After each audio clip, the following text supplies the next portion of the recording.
Vocês sabiam que o sono, ele não necessariamente é um período de descanso para o cérebro?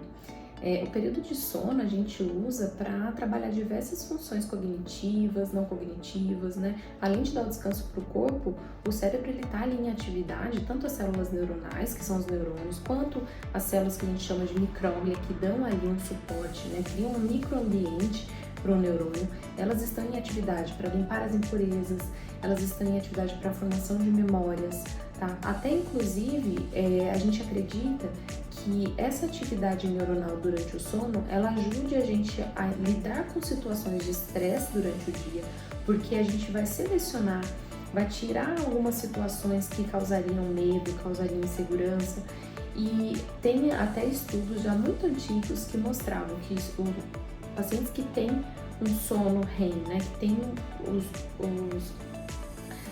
sonhos que lidam mais com essas situações que a gente passa no dia a dia, são pacientes que lidam melhor com os problemas de saúde mental no dia a dia, né? Então aquilo faz parte do processamento da informação.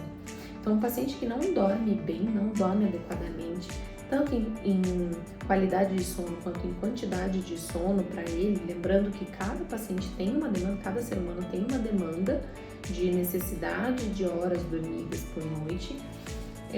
Se esse paciente não tem essa qualidade, a gente pode ter prejuízo aí no dia a dia, tá? Tanto prejuízos físicos, por exemplo, quem tem apneia do sono pode sofrer um quadro de hipoxigenação, ter outras complicações, quanto quadros cognitivos, cefaleia, desatenção, é muito frequente em quem não tem uma qualidade boa de sono, tá?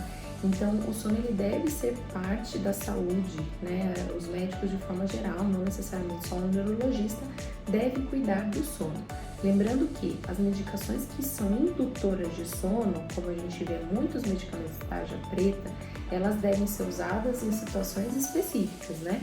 Um exemplo, pacientes que têm transtornos psiquiátricos descompensados, é muito importante que esse paciente tenha uma qualidade de sono no início do tratamento, porque o sono também influencia em alterações psiquiátricas. Então, por exemplo, um paciente que a gente fala que faz uma virada maníaca, um paciente bipolar, um paciente esquizofrênico que evolui para um surto psicótico. Um dos desencadeantes é a privação de sono, tá? Assim como privação de sono também influencia em enxaqueca, né? Pode ser um desencadeante de enxaqueca, de crises convulsivas. Então a gente precisa tratar esse sono, mas não necessariamente com medicação, tá? A medicação, ela entra em alguns casos específicos e é a minoria dos casos. Na maioria dos casos a gente precisa organizar a rotina, nada mais é do que a gente chama de higiene do sono. Então acertar a rotina para que o corpo crie um hábito, como tudo na vida é hábito, a gente precisa criar um hábito de um sono saudável.